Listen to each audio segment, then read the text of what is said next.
Hello नमस्कार मंडळी. या मुठ्ठीमध्ये जेवढ्यांना सामावेल तेवढ्यांना घेऊन मी गोव्याला जाणार आहे बरं का. आमची कोकण कन्या एक्सप्रेस यायला अजून अवकाश होता. तोपर्यंत ठाणा स्टेशनवर आम्ही बहुतेक 1 तास थांबलो होतो. काय करणार, गोव्याला फिरण्याचा उत्साहच एवढा दांडगा होता का आम्ही तेथे एक जवळजवळ तासभर आधी जाऊन पोचलो होतो आणि अखेरीस आमची कोकण कन्या एक्सप्रेस आली बरं का. आमच्या रिझर्व सीटवर बसल्यानंतर काही वेळाने का होईना आम्ही सेटल झालो आणि थोडं गप्पा मारण्याच्या मूडमध्ये होतो. परंतु आईचा हिशोब काही संपत नव्हता. काय मॅनेज करत होती किंवा काय मोबाईलमध्ये बघत होती काही कळत नाही. आणि हे बघा, अथर्व, अनिश या सगळ्यांना घेऊन मी या मुठ्ठीमध्ये बंद करून गोव्याला निघते. बघता बघता संपूर्ण रात्रीचा प्रवास कधी संपला आणि थिविम या स्टेशनला आम्ही कधी पोचलो हे कळलेच नाही. मगाशी बोलता बोलता एक विषय मागेच राहिला की त्या बंद मुठ्ठीबद्दल मला तुम्हाला सांगायचं होतं. तर मला रील करायचा होता का मी जणू काही कल्याणवरून बंद मुठ्ठीमध्ये या सगळ्यांना घेऊन येते आणि गोव्याला आणून सोडते, असं तर मला रील एक करायचा होता. पण गंमत काय झाली तुम्हाला सांगू का, मी बंद मुठ्ठी घेऊन कल्याणवरून निघाली खरी, पण गोव्याला आल्यानंतर ती सोडायचीच विसरली हो. तर अशी झाली गंमत. सारखं आपलं त्या रीलच्या मागे लागलं ना तर काही ना काही डोक्यामध्ये असं एक नवीन कल्पना येत असतात. थिविम रेल्वे स्टेशन ते विलेज रॉयल या हॉटेलपर्यंत येण्याचा जो कालावधी आहे तो सुमारे 1.5 तासाचा होता, अंतर जे आहे ते. आणि इथे आल्यानंतर आम्ही 10च्या आधीच आलो, इथे पोचलो. पण त्या रूम्स खाली नव्हत्या, त्यामुळे आम्हाला थोडा वेळ तिथे बसावं लागलं. पण त्यानंतर मात्र आम्हाला आमच्या रूम्स मिळाल्या. प्रत्येकी फॅमिली मागे आम्ही रूम बुक केली होती आणि फॅमिलींना तिथे रूम त्यांच्या त्यांच्या ताब्यात आल्यानंतर मुलं अगदी मोकळी सुटली हो. म्हणजे तिथे स्विमिंग पूल वगैरे होतं ना, तर मुलांनी आंघोळ करायच्या आधी त्या बरोबर स्विमिंग पूलमध्येच उड्या घेतल्या. भरपूर अशी मस्तपैकी एन्जॉयमेंट केली आणि त्यानंतर आम्ही आमच्या रूममध्ये आलो. साऱ्यांनी आंघोळ्या केल्या आणि त्यानंतर आम्ही निघालो बाहेर. त्या दिवशीचा दिवस अगदी मोकळा होता. म्हणजे त्या दिवशी विशिष्ट असं काही प्लॅन नव्हतं, त्यामुळे जवळपासची आम्ही ठिकाणं पाहिली आणि शॉपिंगसाठी गेलो. थोडीफार शॉपिंग केली, इकडे तिकडे भटकलो, शेतांमधनं भटकलो. तर ही म्हैस बघा कशी सजलेली, जणू काही मुंडावळ्याच बांधल्यात अशी आम्हाला ती दिसली. आणि हे प्रशस्त असे शांतादुर्गाचे मंदिर तुम्हाला कलंगूट बीचवर जाताना लागते. हा क्रिसमसचा देखावा, हे सगळं गोव्याचे राजरंग बघून आम्ही पुन्हा एकदा हॉटेलच्या दिशेने वळलो. प्रवासाने थकलेलो आम्ही दुपारी थोडी वामकुक्षी घेतली आणि संध्याकाळी मस्तपैकी फ्रेश झालो आणि एका रूममध्ये एकत्र जमलो. प्लॅन एवढाच होता की सगळ्यांनी गाणी म्हणायची. मग काय, सगळ्यांनी आपापले मोबाईल काढले आणि कराओके स्टार्ट केला. हौशा आणि नवशा कलाकार मंडळींनी आपापल्या आवाजात गाणी म्हटली, गप्पा मारल्या. खूप छान वेळ गेला आणि सगळ्यात महत्त्वाचं म्हणजे आम्ही बसून पुढल्या दिवसाची तयारी केली. दुसऱ्या दिवशी आपापली आन्हिकं उरकून रूमच्या बाहेर किती वाजता निघायचं हे ठरवून मग आम्ही रूमच्या बाहेर जेवणासाठी निघालो. बघतो तर काय, बाहेर ख्रिस्त जन्माचा देखावा उभारला होता आणि मस्तपैकी मंद म्युझिक चालू होती आणि हॉटेलच्या व्यवस्थापनाने येणाऱ्या सर्व पाहुण्यांची जेवणाची व्यवस्था केली होती. वातावरण इतकं सुंदर, शांत आणि थंड होतं की माहोल बनला होता. रात्री अंथरुणात पहुडल्यावर दिवसभरातल्या साऱ्या घटना डोळ्यासमोरून सरसर जाऊ लागल्या. अगदी ट्रेनमधल्या, प्लॅटफॉर्मवरल्या, त्यानंतर रेल्वे प्लॅटफॉर्म ते हॉटेल असा प्रवास, या सगळ्या आठवणींना उजाळा देत डोळा कधी लागला कळलंच नाही. आणि त्यानंतर सकाळी म्यावम्यावच्या गजराने मला जाग आली. आमच्यासारख्या गृहिणींना सुंदर आणि निवांत सकाळ असं कुठेतरी बाहेर फिरायला गेल्यावरच मिळते बरं का. काळवेळेने दिलेल्या या सुंदर संधीचा मी पुरेपूर वापर केला आणि स्वतःच एक सुंदर फोटो सेशन करून घेतलं. Hi, hello, how are you, good morning. आमच्या टूरचा दुसरा दिवस आहे आणि आम्ही निघालो आहे नॉर्थ गोव्याला आणि सकाळचे 11 वाजलेले आहेत आणि 11 वाजता आम्ही आमच्या हॉटेलमधून निघालेलो आहे. त्यामुळे आता पुढचा प्रवास आमचा सुरू होतो आहे. So happy journey. आजच्या दिवशी आम्ही नॉर्थ गोवा फिरणार होतो. म्हणजे फोंडा तालुका वगैरे आजूबाजूचा जो परिसर आहे ना तो या भागामध्ये मोडतो. आमची ज्या हॉटेलमध्ये बुकिंग होती ना त्या हॉटेलनेच आम्हाला एक छोटीशी मिनी बस आमच्या 15 जणांसाठी हे जे सगळे पॉईंट्स होते ते करण्यासाठी नेमून दिली होती. त्या बसमध्ये अगदी आमची फुल टू धमाल चालली होती. गोवन गाणी लावली होती, त्या गाण्यांवर आम्ही नाचत होतो. गाणी, गोष्टी, जोक्स आणि जोक्सच्या अनुषंगाने होणाऱ्या गप्पा या सगळ्यांनी भारलेला असा तो प्रवास होता. एका बाजूला सुंदर खाडीचा भाग म्हणजेच निव्वळ निसर्ग, छोटे छोटे डोंगर, त्यावर वसणारे छोटे हॉटेल्स आणि या खाडीमध्ये मुक्त विहार करणाऱ्या या सुंदर नौका, सारं काही अद्भुत होतं. आम्ही एकीकडे हे सारे नजारे पाहत पाहत जात होतो, दुसरीकडे आमच्या गाडीतले ड्रायव्हर काका ॲज अ गाईड होऊन आम्हाला नॉर्थ गोव्याबद्दलची माहिती सांगत होते.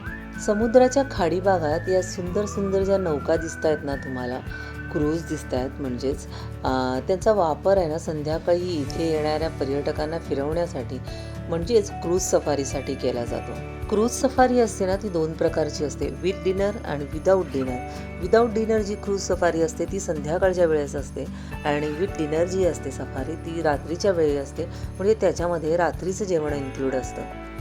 तुम्ही किती लक्झरियस प्रकारची क्रूज निवडता यावर डिपेंड्स असतं का तुमची फीज किती असणार आहे. या टूर्स यांच्याकडून आम्ही आता आलो आहे गोव्याचं डोनापॉला बीचवर. डोनापॉला बीच आमची काही मंडळी येत आहेत, शॉपिंग करत आहेत तिकडे. डोनापॉला हे आपले हे बघा. तर मंडळी अशा प्रकारे मी काही काळ का होईना सूत्रसंचालनाची धुरा भाईंकडे दिली होती आमच्या, कारण मी जी आहे इथे शॉपिंग करण्यामध्ये बिझी होती. आणि तुम्हाला सांगते हा डोनापॉला बीच आहे आणि इथे सिंघम चित्रपटाची शूटिंग झाली होती. आणि तुम्हाला आठवत असेल अजय देवगण जेव्हा लाईटीचा खांब उपटून जो फायटिंगचा सीन आहे ना तो या डोनापॉला बीचवरचा आहे. आणि हे जे काही बांधलेलं आहे ना तिथून जे शूटिंग आहे बघा, आता तुम्हाला इथे दाखवलं जाईल. आता मगाची जी शूटिंग आहे ना ते इथून चालू होती, म्हणजे त्या पॉईंटवर जाऊन होती.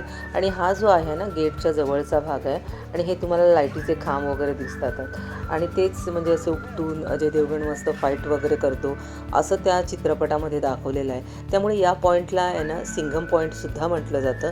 आणि हे तिकडचे काही छायाचित्र आहेत, अतिशय आकर्षक आणि सुंदर छायाचित्र आहेत तिथली. सिंघम चित्रपटानंतर या पॉईंटला इतकी गर्दी व्हायला लागली का त्यानंतर पर्यटकांसाठी इथे एंट्री फीज किंवा एंट्री पासेस बसवण्यात आले. इथे आम्ही खूप खरेदी केली, खास करून पर्सेस वगैरे घेतल्यात ना आम्ही ते इथूनच घेतल्यात. खूप रिझनेबल रेटमध्ये आणि खूप सुंदर प्रकारच्या मिळाल्या मला. ऐन 12चा ठोका आणि हे ऊन. सकाळच्या वेळी आणि रात्रीच्या वेळी जरी वातावरण थंड असलं तरी गोव्यात दुपारी हे वातावरण उष्णच असतं. त्यामुळे अशा वेळी शिकंजी आणि कैरीपन्ह इज द बेस्ट. यानंतर आम्ही आलो मिरामार बीचला. या बीचवरून आम्ही जाणार होतो डॉल्फिन सफारीला.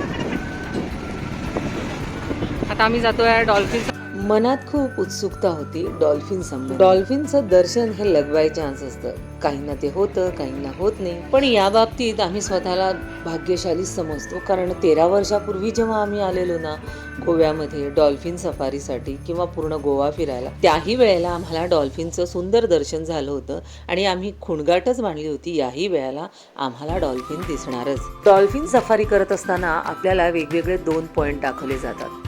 एक म्हणजे गोव्याची सेंट्रल जेल आणि दुसरं म्हणजे या छोट्याशा टेकडीवर असणारा डायमंड व्यापाऱ्याचा बंगला.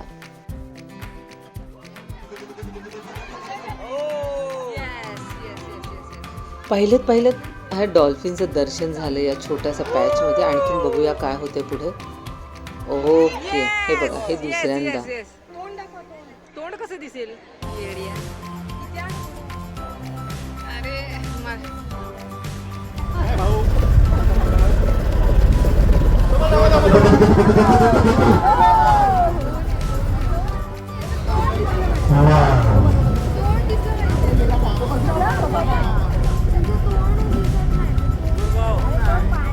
समुद्राच्या या भागामध्ये डॉल्फिनची संख्या विपुल प्रमाणात असावी, कारण आम्हाला खूपदा डॉल्फिनचं दर्शन झालं, जवळजवळ 4 ते 5 वेळा. त्यामुळे डॉल्फिन दर्शनाने थक्क झालेलो आम्ही खूप खुश होतो आणि त्या खुशीमध्येच आम्ही खूप एन्जॉयमेंट केली. त्या डेकवर, त्या बोटीच्या डेकवर आम्ही खूप डान्स केला.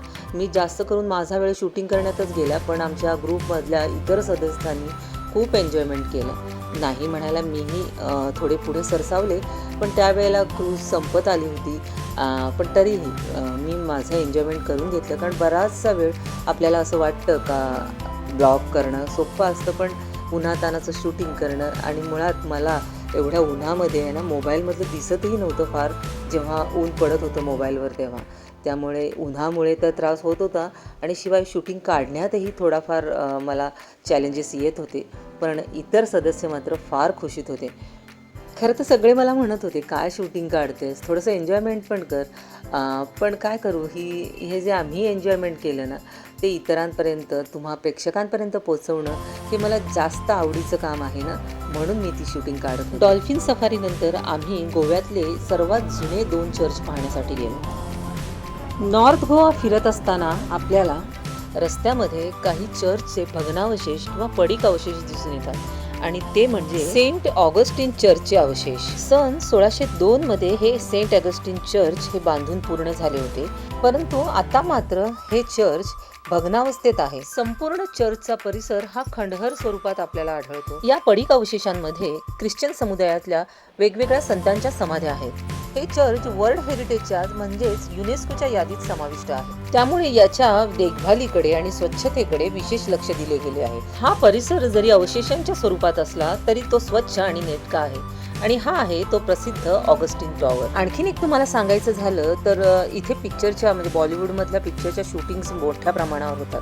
उदाहरणार्थ जुन्या चित्रपटांपैकी गुमनाम चित्रपटाची शूटिंग्स इथे झालेली आहे आणि त्यानंतर अलीकडच्या काळातली सिंघम चित्रपटातलं एक गाणं इथे शूट झालेलं आहे. ही जी या चर्चच्या अवशेषांची साईड आहे ना, हेरिटेज साईड, ही तुम्ही आतमध्ये जाऊन पण प्रत्यक्ष पाहू शकता. पण आम्हाला काय माहिती बंद होतं हे आणि आम्हाला आतून नाही बघता आली. मी गेटच्या बाहेरून जेवढं शक्य होईल तेवढं शूटिंग काढलेलं आहे आणि आतमध्ये मला जाता नाही आलेलं, त्यामुळे बाहेरून जेवढं कव्हर करता येईल तेवढं मी कव्हर केलं आणि माझ्याकडे जेवढी माहिती होती ती माहिती तुम्हाला पुरवण्याचा प्रयत्न केलेला आहे. आणि आता आपण पुढच्या प्रवासाला निघणार आहोत आणि नॉर्थ गोवा फिरत असताना या पुढचा आपला टप्पा असणार आहे बॅसिलिक ऑफ बॉम जीसस चर्च. पुढील चर्चकडे जाताना ही आणखी एक इमारत बघा. ही आहे भारतीय पुरातत्व खात्याची इमारत आणि याच शुभ्र इमारतीत 1661 साली पोर्तुगीजांनी बांधलेले रोमन कॅथलिकांचे सेंट फ्रान्सिस ऑफ एसिस हे चर्च सुद्धा आहे आणि शिवाय तेथे पुरातन वस्तू संग्रहालय सुद्धा आहे. आता आपण येऊन पोहोचलो आहे बॅसिलिक ऑफ बॉम जीसस चर्च येथे. इथली ही झाडं बघा ना कशी छत्रीसारखी मस्त मोठी आहेत, छाया देणारी आहे. म्हणजे मला की नाही तुमच्याजवळ एक कन्फेस करायचं आहे, कारण ना मला इथली जी गावांची, ठिकाणांची आणि शहरांची नावं आहेत ना उच्चारणासाठी थोडी कठीण पडतात, कारण आपल्याला नेहमीच कसं सोलापूर, कोल्हापूर, गोरेगाव, कोरेगाव असं करायची सवय असते. त्या मानाने इथल्या ठिकाणची नावं ही इंग्रजी तर आहेच, शिवाय त्यांना पोर्तुगाली टच सुद्धा आहे, त्यामुळे असेल कदाचित. आतमध्ये दर्शनासाठी खूप रांग होती, तरी सुद्धा कपिलने आणि मी प्रॉपर रांग लावून दर्शन घेतलं. आणि तुम्हाला एक सांगू इच्छिते, धार्मिक स्थळं ही कोणत्याही जाती, समुदायाची आणि पंथाची जरी असली ना तर तिथे जाऊन दर्शन घेतल्याने मानसिक समाधान, स्थैर्य आणि शांती हे मिळतेच मिळते. गोव्यातलं हे सगळ्यात जुनं चर्च आहे म्हणतात आणि तरीही अजूनही उत्तम अवस्थेमध्ये आहे. इथे एका दगडी मनोऱ्यावर स्थापन केलेला क्रॉस आहे आणि तिथेच आमची फलटण बसली आहे बरं का. हे आहे माझं कुटुंब. चर्चची संपूर्ण इमारत ही चिराच्या दगडांचीच म्हणजेच जांभ्या दगडाची आहे. चर्चच्या वास्तूला आकर्षक बनवण्यासाठी कृत्रिम कलर्स किंवा प्लॅस्टर्सचा उपयोग केलेला नाही, त्यामुळे या वास्तूला पाहताच क्षणी ही वास्तू पुरातन असल्याचा फील येतो. चर्चच्या वास्तूचं एकूण क्षेत्रफळ पण मस्त प्रशस्त असं आहे आणि चर्चच्या सभोवतालचा जो एरिया आहे तोही मस्त प्रशस्त आणि मोठा आहे. शिवाय नेटकेपणा आहे, त्याच्यामध्ये साफसफाई आहे. कुठेही तुम्हाला आवाराच्या सभोवताली कचरा किंवा प्लास्टिक दिसणार नाही. इथले रस्ते, समुद्रकिनारे स्वच्छ राहण्यासाठी इथलं प्रशासन विशेष काळजी घेत असल्याची लक्षणं आहेत. ही आता इथे गंमत बघा, यांना मी रील साठी तयार करते आणि हे काय करतायत बघा. प्रत्येकाचा लेफ्ट राईट वेगळा आहे. खूप गंमत येते. आता बरोबर. मित्रांनो, लाईफ आहे ना खूप अनप्रेडिक्टेबल. पुढच्या क्षणी काय होईल सांगता येत नाही, त्यामुळे जगून घ्या.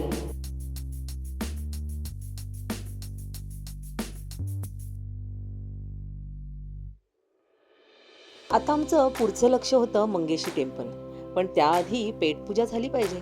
सकाळी नाश्ता करून निघालो होतो ते आत्ता कुठे निवांतपणा आलाय, त्यामुळे सपाटून भूक लागली होती. मी जेवलो तो रेस्टॉरंट आणि मंगेशी टेम्पलकडे जाणारा रस्ता हा अगदी सामने सामने आहे आणि वॉकिंग डिस्टन्स जवळजवळ 15 मिनिटं आहेत, त्यामुळे मस्त खाल्ल्यानंतर शतपावली झाली अगदी. ही जी आता तुम्हाला इमारत दिसते ना, ते government primary school of Mangeshi आहे. शाळेच्या आजूबाजूचा परिसर हा गजबजलेला आहे, कारण जाताना उजव्या साईडला जी आहे ना, ते पूर्ण दुकान लाईन आहे. म्हणजे पूजेसाठी लागणाऱ्या वस्तू, शिवाय शॉपिंगचे पर्स किंवा स्त्रियांच्या प्रसाधनांच्या वस्तू, ह्या सगळ्या वस्तू इथे मिळतात. आणि माझं असं ऑब्झर्वेशन आहे का गोव्यामध्ये पहिल्या दिवशी आम्ही ज्या ज्या ठिकाणी फिरलो त्या त्या ठिकाणाच्या मानाने इथली शॉपिंग मला जास्त स्वस्त वाटली आणि रिझनेबल वाटली. आता आपण प्रवेश करतोय मुख्य द्वारातून प्रत्यक्ष मंदिरामध्ये. हे मंदिर टिपिकल गोवन पद्धतीचं आणि गोवन सांस्कृतिक वारसा जपणारं असं प्रशस्त मंदिर आहे. प्रशस्त आवार आणि आवारात असलेली आकर्षक अशी मोठी दीपमाळ हे या मंदिराचं वैशिष्ट्य. हा या मंदिराचा मुख्य दरवाजा आपल्याला सभामंडपाकडे नेतो. सभामंडपानंतर गाभारा लागतो आणि तिथेच देवीची मूर्त आहे आणि ही आता आपण पाहताय ती आहे दीपमाळ. आता आपण मंदिराचं संपूर्ण आवार पाहू. मंदिराच्या आवारामध्ये मंदिराचं निवासस्थान, ऑफिस आणि कॅन्टीनसुद्धा आहे. मंदिराच्या विशिष्ट वेळेमध्ये आपण गेलो तर आपल्याला महाप्रसादाचा लाभही घेता येतो. फोंडा तालुक्यामध्ये वसलेलं आणि सफेद घुमटांनी सजलेलं हे मंदिर 450 वर्ष जुनं आहे. मंदिराच्या बाजूला एक सुंदर तलाव आहे आणि या तलावामध्ये कमळाची प्रतिकृती आहे. तलावाच्या बाजूचा परिसर गर्द झाडींनी आणि नारळी पोकळींनी सजलेला आहे.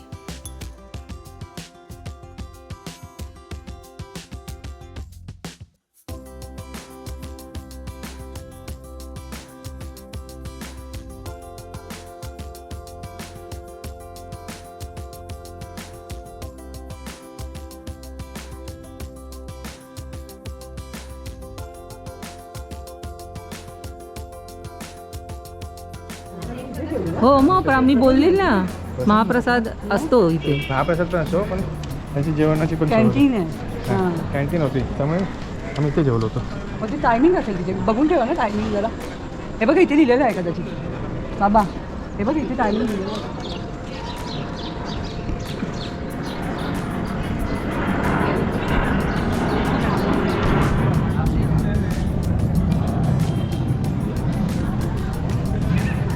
हे मंगेशी टेम्पलचं संपूर्ण आवार आहे. आवारामध्ये कॅन्टीन आहे, पण कॅन्टीनचं टायमिंग लिमिटेड आहे, म्हणजे प्रत्येक वेळेस तुम्हाला तिथे अवेलेबल असेलच असं नाही. दीपमाळ बघा ना किती सुंदर आहे. मंगेशी टेम्पलच्या जवळच एक म्हाळसा मंदिर आहे, तिथे आता आम्ही जातो आहे. खरं तर आमच्या लिस्टमध्ये ते नव्हतं, पण ड्रायव्हर काकांनी सुचवलं की इथलं मंदिरसुद्धा खूप छान आहे, म्हाळसा मंदिर आहे. मी ते पाहायला आम्ही चाललो आहे. चला आमच्याबरोबर म्हाळसा मंदिर पाहायला. छान असा मस्तपैकी गावागावातून रस्ता आहे. ती बघा माझ्यासोबत आई पण चालते. आमची बाकी मंडळी पुढे गेलीत, आम्ही जरा रमत गमत. फोंडा तालुक्यातील म्हारदोळ येथील स्थित हे म्हाळसा नारायणी मंदिर. मंदिराच्या नावावरूनच आपल्याला या मंदिराच्या आख्यायिकेचा अंदाज येतो. विष्णूच्या ज्या मोहिनी रूपावर प्रत्यक्ष शिवशंकर मोहित झाले होते, अशा या मोहिनी देवतेचं हे मंदिर आहे. शिवशंकरांच्या या तीव्र इच्छेचा मान राखण्यासाठी शंकरांच्या खंडोबा अवतारामध्ये मोहिनी रूपातील श्री विष्णू म्हाळसा बनून खंडोबांची पत्नी झाले आणि म्हणूनच याला म्हाळसा नारायणी मंदिर म्हणतात. इथे असलेल्या भित्तिचित्रानुसार श्री विष्णू क्षीरसागरामध्ये शेषनागाच्या शय्येवर स्थानापन्न आहेत आणि इतर देवता त्यांच्या आजूबाजूला आहेत. या मंदिरामधली कलाकुसरता अगदी मंदिराच्या प्रवेशद्वारापासूनच पाहायला मिळते. शिवाय मंदिराच्या सभामंडपातील कलाकुसरही वाखाणण्याजोगी आहे.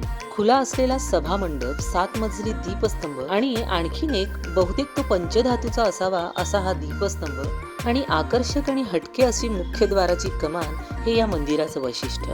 इथून आम्ही पाहिलेला सूर्यास्त हा निव्वळ दैवी अनुभव होता. आणि आता तुम्ही पाहताय फोंडा तालुक्यातील शांतादुर्गाचं मंदिर. दुर्दैवाने यावेळेस माझा गोप्रो आणि मोबाईल या दोहोंची बॅटरी उतरली होती आणि त्यामुळे माझ्याकडे ती क्लिप नाही आहे. आजचा दिवस आमचा समाप्तीला आलाय आणि दिवसाच्या शेवटाला आम्ही आलो आहोत बालाजी मंदिरच्या इथे. पाहूया बालाजी मंदिर कसं आहे ते. चला बालाजी मंदिरामध्ये. दरम्यानच्या कालावधीत म्हणजे शांतादुर्गा मंदिर ते बालाजी मंदिर एवढा कालावधी मला ट्रॅव्हलिंगमध्ये भेटला आणि त्या दरम्यान मी गाडीमध्ये माझा मोबाईल चार्जिंगला लावला आणि त्यानंतरची शूटिंग केली.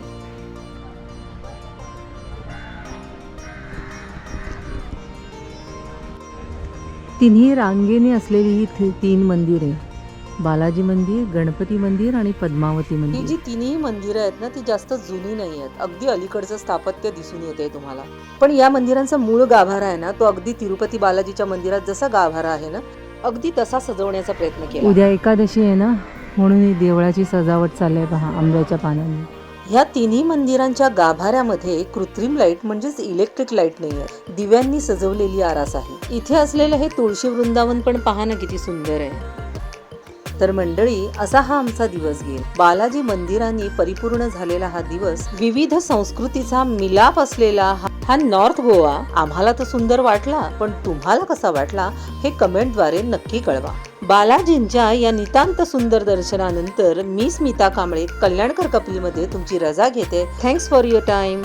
बालाजींच्या दर्शनासमवेत आजचा दिवस संपला.